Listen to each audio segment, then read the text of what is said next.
Hoje a gente vai falar da sociedade limitada, né? Vamos dizer assim, a gente ficou traçando uma série de teorias, algumas normas sobre empresários, sociedade empresária, sócios, capital social, estabelecimento, nome. Então vamos estudar aquilo que realmente é importante nessa concepção toda, e aí a gente vai unir tudo que a gente viu nessa sociedade aqui, que é uma sociedade que é constituída aqui no Brasil por 99%, né? Então, digamos que nós temos 1% das sociedades constituídas sobre outras formas, tá? O 2%.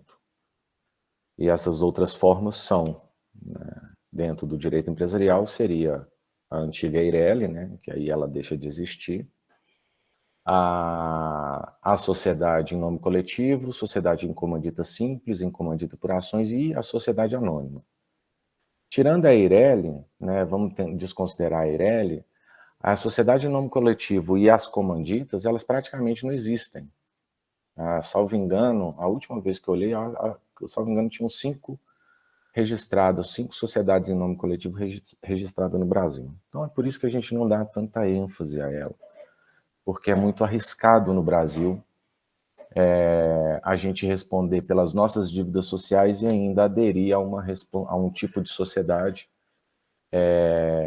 em que, se o capital dela for esgotado, o meu patrimônio pessoal vai ser atacado.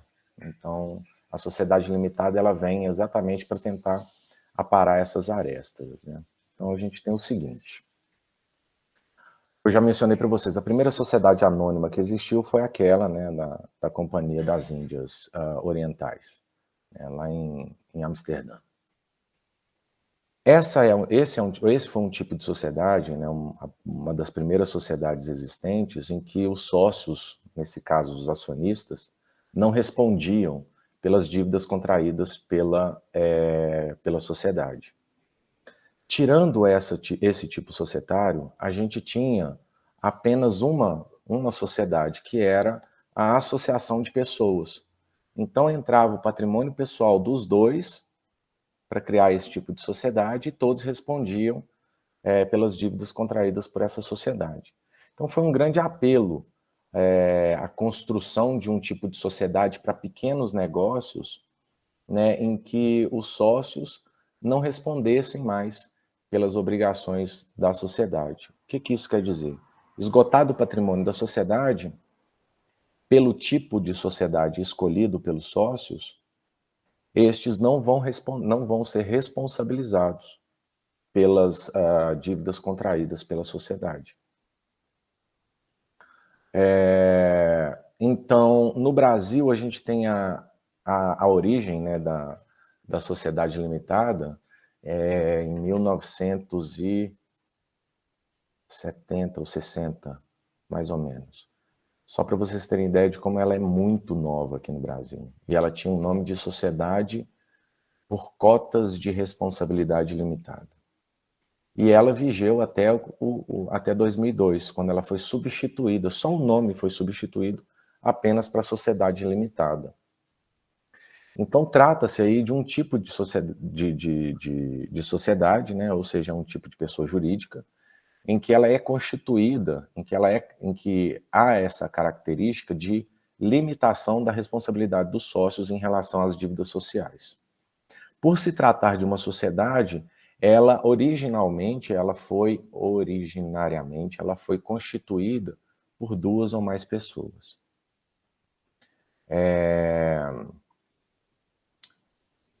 Agora, como eu já expliquei para vocês, eu não sei se foi para a turma de vocês, mas de toda forma eu explico novamente,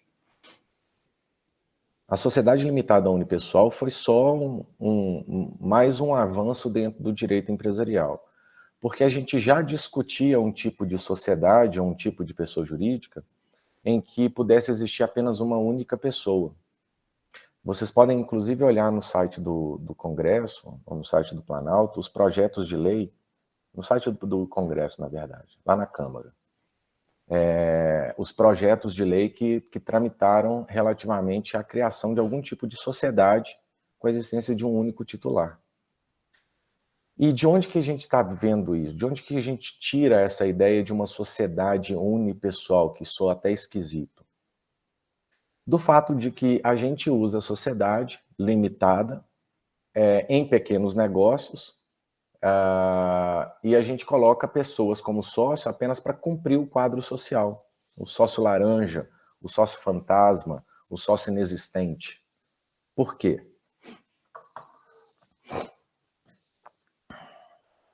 Para evitar que a pessoa física do sócio responda pelas dívidas contraídas pela sociedade.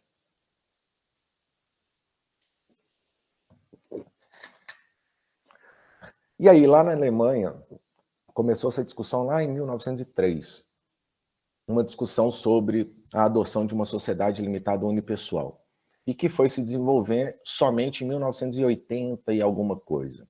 Então é bastante recente no ordenamento jurídico ocidental a ideia de uma sociedade limitada unipessoal. Tanto é que o Brasil foi aderir a esse tipo societário apenas em 2019. Alexa, parar. Então, em 2019, houve uma alteração na nossa legislação no artigo 1052 e outros artigos do Código Civil, mas o que importa é o 1052, que trata da sociedade limitada, que ela fala que ela é uma associação de uma ou mais pessoas, portanto, permitindo a existência agora, a partir de 2019, dessa sociedade. E esse ano, né, eu acho que vocês viram relativamente ao trabalho, vocês viram que foi editada a MP, convertida em lei, e que a Eireli deixa de existir. Né, todas elas serão transformadas em sociedades limitadas unipessoais. Alguma dúvida até aqui, pessoal? Espera aí que eu tô dando uma olhada no jogo, gente, desculpa. Mostra pra cá, filho da puta. Mostra pra cá. Não mostra pra cá. Deve tá 0x0. Tá 0x0. Ah, obrigado. Então vamos lá, vamos lá. Beleza, ok. O Sérgio Campinho, eu peguei essa estrutura que ele montou sobre a sociedade limitada, né, que é a característica dela que eu até mencionei anteriormente. Né? Em face da sociedade, cada sócio cotista, sócio ou cotista, é obrigado a entrar apenas com o valor de sua cota. Então, se eu subscrevi 100, eu devo 100. Integralizado esse valor, nada mais deve à sociedade. Beleza. Só que tem uma característica interessante na sociedade limitada, é com relação à totalidade do capital social. Isso é muito importante. O capital social ele é aquele montante necessário para o exercício de uma atividade. Vai dar garantias a credores, vai funcionar como medida de quórum de votação. E cada um dos sócios vai, como eu já mencionei, prometer e integralizar, pagar, subscrever e integralizar. Então, à medida que o capital social foi totalmente integralizado, totalmente subscrito, porque isso é requisito, né? Então, eu vou distribuir esse capital social entre 3 sócios, né? Cada qual subscreveu. Um subscreveu 20%, o outro subscreveu 30% e o outro 50%. Beleza. Vejam que aqui há apenas uma promessa. Tá? Suponhamos que o sócio 3 tenha efetuado o pagamento, ou seja, ele efetuou a integralização. Então, nós temos 2 sócios aqui que ainda precisam realizar o capital social, que ainda precisam entrar cumprir com a promessa realizada, o sócio 1 e o sócio 2. Vamos esquecer a questão do sócio remisso, tá? Aqui é em relação a terceiros. Quem são esses terceiros? São os fornecedores, são os credores da sociedade. Tá? Perante terceiros, todavia, todos os sócios responderão solidariamente pela parte que faltar para preencher o pagamento das cotas não inteiramente liberadas, isto é, não integralizadas. O que isso quer dizer? Que em relação à sociedade, o sócio 3 não deve mais nada. Mas em relação a terceiros, a credores, o sócio 3 ele responde pelos 20% do sócio 1 e responde também pelos 30% do sócio 2, de maneira solidária, né, com os outros sócios. Tá? Isso é uma característica desse tipo de sociedade, para todo mundo ficar atrelado à integralidade, como é que fala? A formação da própria sociedade, por se tratar geralmente de pequenos negócios, inicia-se geralmente como pequenos negócios, os sócios eles têm um vínculo maior. E, em virtude disso, existiria aí uma dificuldade muito grande de credor cobrar de um ou outro sócio. Então, todos eles entram nessa brincadeira aí, respondendo solidariamente pela integralização do capital. Bom,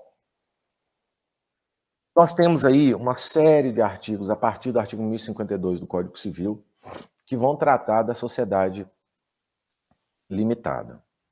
Eu vou atentar aqui a alguns dispositivos apenas.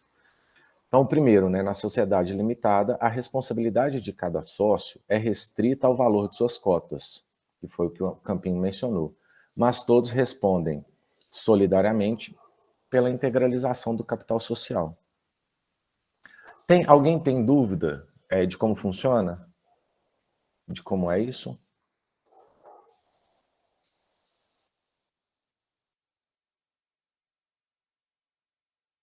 Não? Então tá bom. Se você puder dar uma explicação, então, fazendo favor. Boa, tá bom então. Então seremos Jéssica, Fernanda e eu. Então vamos lá. Meu Deus. Então, Jéssica, Fernanda e o doido. Fala, doido. Sou eu doido. A gente vai montar aquela sociedade nossa, tá? Aquela livraria. A gente vai precisar de um capital social que a gente definiu de 150 mil reais. Esse é o capital social que a gente definiu, que não precisa ser pago de maneira imediata, como a gente já mencionou. Fica a nosso critério estabelecer como a Jéssica, como a Fernanda e como o Rafael vai efetuar o pagamento desses 150 mil. Mas o correto, o início de qualquer contratação é essa promessa. Então a gente vai pegar esses 150 mil e a gente vai dissolver entre a gente. Cada um vai arcar com aquele montante que pode. Então a Jéssica, ela fala, eu vou entrar com 50 mil. Beleza. A Fernanda, eu vou entrar com 50 mil. Aí eu falei, tá, eu vou pegar um empréstimo de 50 mil.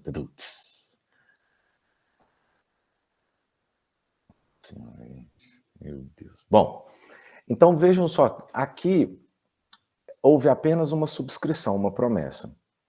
Aí o Rafael foi lá, né, tem os 50 mil na mão, e fala, no ato da assinatura do contrato social que a gente vai levar a registro, eu já vou efetuar a integralização dos 50 mil reais. Ou seja, eu já não devo nada mais em relação à sociedade, porque aquele documento, né, que é escrito, né, o documento contrato social, que define os direitos e deveres dos sócios, o meu primeiro dever, que é contribuir para a formação do capital social, eu já cumpri. A Jéssica fala o seguinte, tá, eu tenho... a Jéssica fala, eu tenho 20 mil, então eu vou integralizar 20 mil. Vai ficar faltando, portanto, para a Jéssica, um total de 30 mil. E a Fernanda fala, eu tenho 30 mil. Não, 35 mil. Então, ela tem que integralizar 15 mil. Beleza? E a gente vai definir como é que vocês vão efetuar o pagamento desses 30 mil e desses 15 mil. A gente vai definir. Só que tem uma situação. No exercício da atividade, suponhamos que a livraria esteja mal das pernas. Eu mencionei para vocês que o capital social ele é uma garantia para os credores. É onde o credor vai primeiro atacar. Eu não vou querer penhorar imóvel, penhorar móvel para botar leilão. Não, eu já vou direto naquele capital social. Aí a livraria está mal das pernas e tem uma dívida. E essa dívida, vamos supor, no valor de 150 mil reais. Não há patrimônio, então, na livraria Livro Feliz. Os credores vão atacar o capital social. Ao atacar o capital social, eles verificam que o capital social não está totalmente integralizado. Falta 45 mil reais. Aí é que entra essa regra aqui, ó, do artigo 1052, essa regra final. Independentemente da minha do meu total cumprimento obrigacional contratual da sociedade, quando eu integralizei os 50 mil, eu ainda fico responsável por esse restante aqui, mesmo que eu já tenha cumprido, mas em relação a terceiros. Então, o credor aciona a sociedade, executa o capital social e os credores vão atacar o patrimônio da Jéssica, da Fernanda e do Rafael. Por quê? Nós somos solidários. Ninguém solta a mão de ninguém. Lembra disso, solidariedade. Ninguém solta a mão de ninguém. Tá bom? Então, a dívida é de, vamos botar, a dívida é de 1 milhão, tá? Tem esses 150 mil. Falta 45 mil para integralizar o capital social. Nós vamos responder solidariamente por esses 1 milhão ou por esses 45 mil? Por 45 mil. Porque a nossa responsabilidade é limitada ao valor das nossas cotas. Então, a dívida pode ser de 300, de 400, de 500, de 600 mil reais. A nossa responsabilidade é em relação a 150 mil perante terceiros. Beleza? Tranquilo? Jóia. Como eu mencionei para vocês, a sociedade limitada ela pode ser constituída por uma única pessoa, né? Uma sociedade limitada unipessoal. E aí, se for unipessoal, né? Não mando mais nada. Ó, se for unipessoal, então se a sociedade limitada for unipessoal, o documento de constituição ainda vai ser um contrato social, mas com um único sócio. Portanto, esse único sócio ele vai ser também o único proprietário das cotas do capital social. Claro, tá? Uma menção que eu já fiz para vocês relativamente às normas de sociedade simples, e é algo que a gente inicia a verificar aqui na regulamentação da sociedade limitada, é que a sociedade limitada ela é extremamente maleável no que tange a sua regulamentação, no que tange a área de atuação, no que tange a sócios, órgãos, fiscalização. Ela possui poucos dispositivos. Então, se ela possui poucos dispositivos, significa que ela possui menor complexidade na sua regulamentação. Ao contrário, por exemplo, de uma sociedade anônima de capital aberto, em que ela vai ter que lidar com uma série de regulamentações, seja oriunda da própria legislação, ou seja, a sociedade anônima possui uma legislação própria, algo que a sociedade limitada não possui, ela possui ela possui um capítulo. Além disso, determinações e instruções da CVM, da B3, se ela negociar na Bovespa. Então, assim, ela é bastante complexa. E por essa maleabilidade da sociedade limitada, ela pode aplicar de maneira subsidiária normas da sociedade simples. Ou seja, nós estamos redigindo aqui o nosso contrato social e a gente não fala nada, absolutamente nada, se o sócio morrer. Nada. Aí, relativamente à sociedade limitada, a gente vai lá nas normas de sociedade simples que trata de falecimento de sócio. Por quê? Porque eu vou aplicar de maneira subsidiária essas normas de sociedade simples, sem descaracterizar a sociedade empresária limitada. E aí, como eu mencionei para vocês, por esse dinamismo da sociedade limitada, ela pode, ao invés de escolher de aplicar as normas de sociedade simples, aplicar as normas de sociedade anônima. Eu acho isso muito legal. Porque é um desenvolvimento. A atividade econômica, ela não... a gente tem que mencionar, a gente precisa desenvolver essa atividade. À medida que a gente vai desenvolvendo e ela vai crescendo, ela já não se comporta mais em determinadas estruturas. É uma verdadeira metamorfose.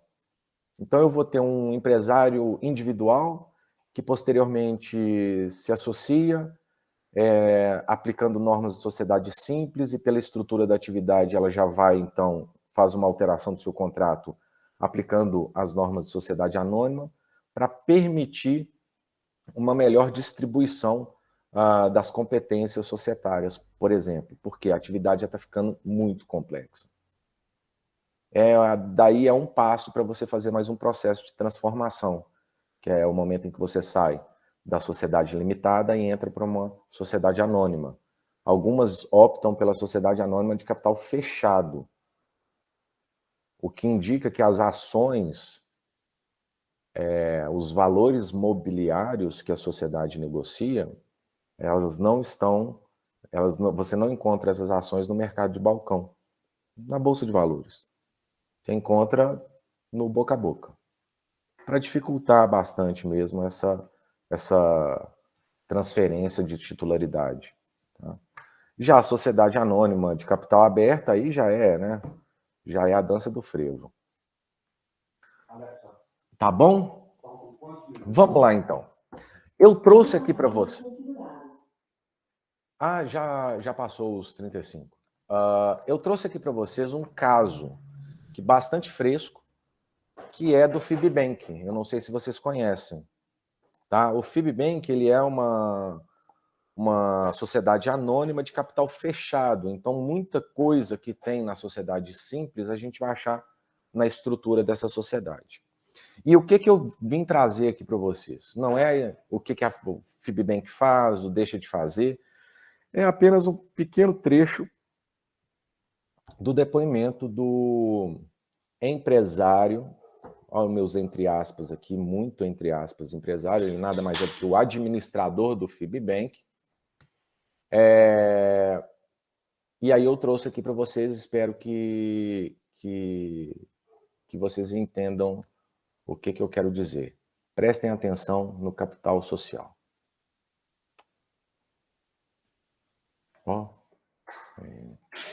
Qual é o faturamento médio anual estimado do Fibbank? Esse ano o faturamento está próximo a R$650 mil. Faturamento R$650 mil este ano, até agora. E no ano passado, qual foi o faturamento? Próximo a R$1 milhão. R$1 milhão. Lembrando que trata-se de apesar ainda do ativo muito grande, trata-se de uma empresa pequena e de estruturação dessa garantia no mercado. Por favor, o senhor disse que é uma empresa pequena? Em estrutura, sim.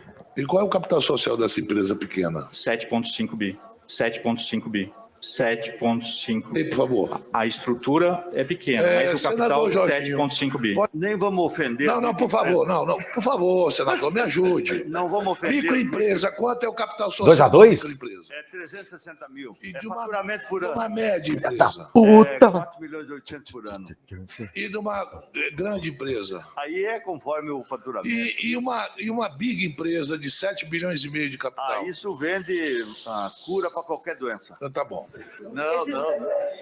Quanto é, senador? Esses imóveis. Não, a pergunta é se esses imóveis existem. Não, eu tenho a impressão que a FIBBank não tem capital social nenhum, senhor presidente. Não, até então, senadora Simone, até então, eu não perguntei quais são as garantias de ter 7 bi mês. Eu perguntei ao diretor-presidente da empresa qual é o capital social. Ele me disse 7 bi e meio. É um capital social constituído por Se ele é citados. se ele é um capital social. A senadora Simone Tebet está levantando que sequer a existência desses imóveis para compor esse capital social Isso aí é outra coisa. está provado. Aí é fake news essas garantias aí. Só um imóvel tem 48 milhões de metros quadrados. 2 mil na verdade. alqueires, Paulista. 2 mil alqueires. Isso é uma boa em terra pergunta, paulista. senhor relator. Sabe, a gente é homem de pouca fé. Que não é do FIBBank, segundo o cartório, senador Elisiane. Presidente, apenas só perguntar para ele, relator, em relação a esse 7 bi e meio, esse capital social é integralizado? A partir de quê? Sim, integralizado. É a partir de quê? A pergunta do senador Imóveis. Marcos. Imóveis. A partir de imóveis. Imóveis. Quais são os imóveis? Correto. São 2 imóveis principais, um na cidade de São Paulo e outro na cidade de Castro, no Paraná. Quantos imóveis? 2. São 2 imóveis. 2 imóveis no valor de 7 7 bi e meio. bilhões e meio. Sim, senhor. Não, Isso é 10% da área fundiária de Curitiba. Um imóvel, senhor presidente, era no valor de 7,2 e não estava em São Paulo, começou em Curitiba. Pô, só- Aí mudou-se a matrícula e foi para São Paulo. Só piora. O imóvel voador que saiu de Curitiba e foi para São Paulo no valor de 7 bilhões e 200. Não, 2 imóveis por 7 bi, né? Tem que ser Um por 7,2 e o outro por 300. Senador Marcos, isso é 10% da área urbana de Curitiba.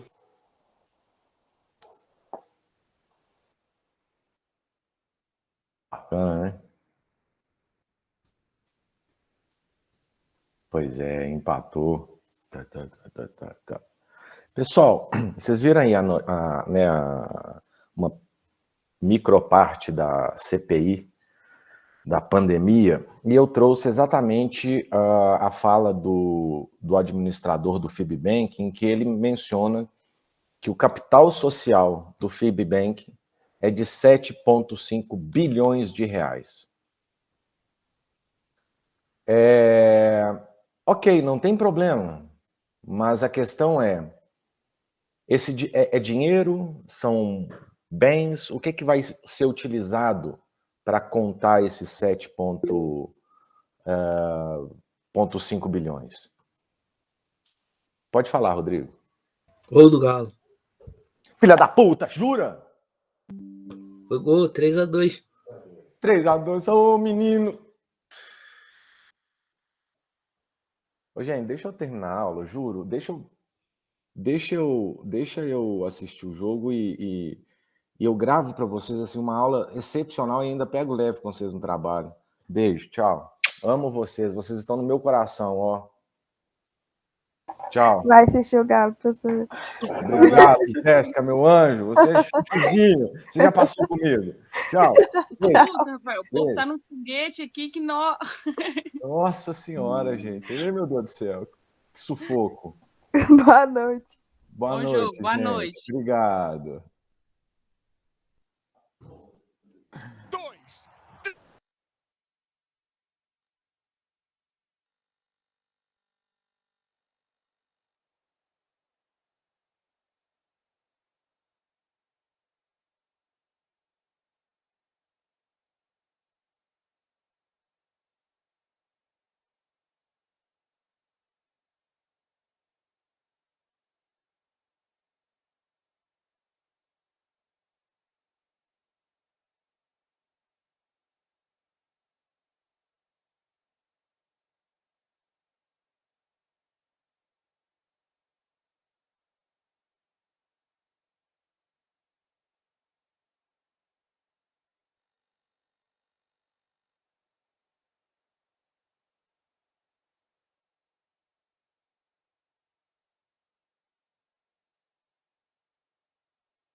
Fala, galera, beleza?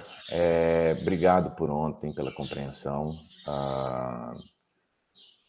Ficamos nos 3-2 e levamos o bicampeonato. Agradeço demais a compreensão e a liberação.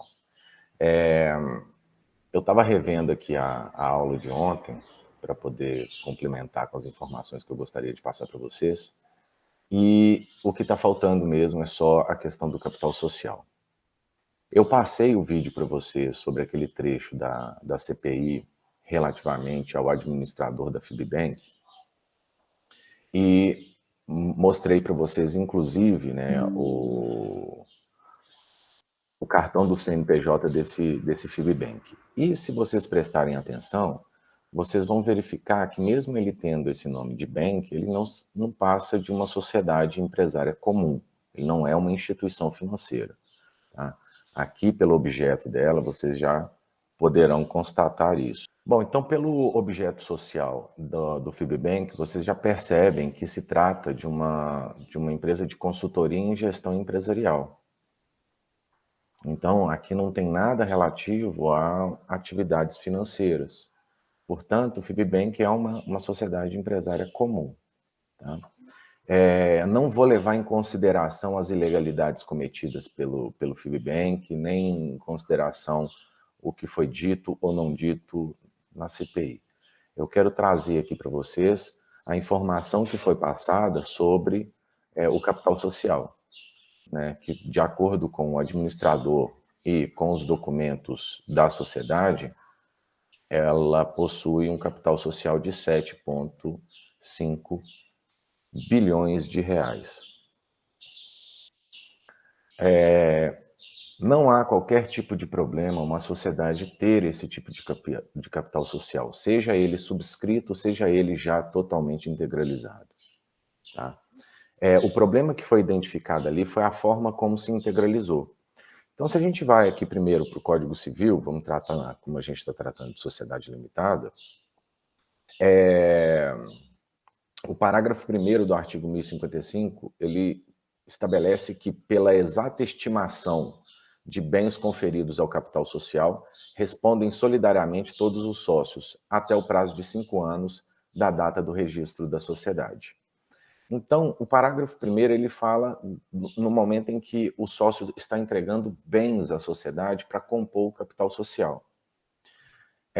No exemplo que eu dei na aula passada, utilizando a Fernanda e a Jéssica como sócias da livraria Livro Feliz, cada qual estabeleceu ali um montante específico em dinheiro que foi utilizado para subscrição e integralização do capital. Aqui pode ser utilizado bens? Pode, não tem problema. Eu não tenho dinheiro, não tenho 50 mil reais. Entretanto, eu tenho um galpão. Então, o que eu vou fazer? Eu vou fazer uma avaliação desse galpão. Geralmente, a gente utiliza 3 avaliadores. Cada qual faz uma avaliação distinta, né, de acordo com a sua própria percepção acerca do imóvel. Então, pega aquele galpão, faz a avaliação e verifica-se que aquele galpão vale 40 mil reais. Tá? Essa é a média. Então, nesse momento que eu estou entregando esse galpão para a sociedade, transferindo a propriedade do galpão para a sociedade, para compor o capital social, para ela ter um patrimônio agora integralizado de 40 mil reais por meio desse galpão. Então, no momento em que todos os sócios eles anuem com essa entrega desse bem, desse galpão, eles vão ficar solidariamente responsáveis pelo valor que foi estimado acerca daquele bem. Então, o galpão, 40 mil reais. Se ele, posteriormente, valer 60 ou valer... tiver uma valorização, ok. O problema maior é quando o valor desses bens não corresponde efetivamente ao valor de mercado deles. O sócio, ele supervaloriza o seu bem como forma de integralizar o capital social. Então, o que o Fibbank fez? Nós não temos dinheiro, nós não temos 7,5 bilhões de reais. O que nós temos são 2 imóveis. Perfeito. Fizeram a avaliação dos imóveis e um desses imóveis, o valor dele é 7,2 bilhões de reais. Então, nessa circunstância, os sócios, né, no caso do Fibbank, eles vão responder por esses valores. Por quê? Como eu mencionei para vocês, o capital social numa sociedade empresária ou numa sociedade simples, é uma forma de garantia para os credores. E se esse capital social não corresponde ao seu real valor econômico, está havendo aí pelo menos uma simulação. Tá? Em algumas circunstâncias é considerado inclusive crime. Bom, continuando. Na sociedade simples, é possível você formar o capital social mediante prestação de serviços. Entretanto, a sociedade limitada, né, a sua forma empresária, ela não adota, ela não permite a contribuição por meio de prestação de serviços. Somente por entrega de bens ou de dinheiro. Cada um dos sócios, no momento em que ele subscreve parte do capital social, a gente já sabe que esse capital social ele vai ser dividido em cotas. Portanto, cada uma dessas cotas vai corresponder a um valor específico. E essas cotas são de propriedade dos sócios. Tanto é que o sócio ele só adquire essa qualidade no momento em que ele subscreve as cotas do capital social. No momento em que no exercício da atividade empresária, o sócio pode, em determinadas circunstâncias, ceder as suas cotas e deixar essa qualidade de sócio para outra pessoa. Ou seja, ele pode entregar, vender as suas cotas para terceiros ou até mesmo para os próprios sócios. O artigo 1157 ele traduz essa cessão de cotas, informando que o sócio ele pode ceder a sua cota total ou parcialmente a quem seja sócio, independentemente da anuência dos outros. Ou seja, no caso da Jéssica, da Fernanda e eu como sócios da Livraria Livro Feliz, se eu quiser ceder as minhas cotas, por exemplo, para a Fernanda, sem pedir bênção ou anuência da Jéssica, eu posso fazê-lo. Por quê? Estamos todos dentro de um mesmo quadro social. Agora, se for um terceiro, uma pessoa estranha ao quadro social, não pode haver oposição de mais de 1/4 do capital social. Então, 25% do capital social não pode se opor. Mas vejam o que é interessante. Aqui é na omissão do contrato social. Então significa que os sócios podem adotar outras medidas para ceder as cotas, inclusive sem a anuência de terceiros, sem a anuência dos sócios? Tranquilamente. E quanto mais não houver participação dos sócios na forma como um deles administra a sua própria cota, a sua participação social, mais fácil ela fica, mais fácil é perceber que esse tipo de sociedade é um tipo de sociedade de capital. Ainda, no caso de cessão de cotas, a transferência dessas cotas vai depender, os efeitos, para que haja efeito jurídico, é necessário o arquivamento dessa alteração que houve na junta comercial. Então, qualquer tipo, já falei isso várias vezes e repito, qualquer tipo de alteração que houver no âmbito societário, é obrigatório levar registro a conhecimento da junta comercial. E a junta comercial dá a publicidade necessária a esses documentos.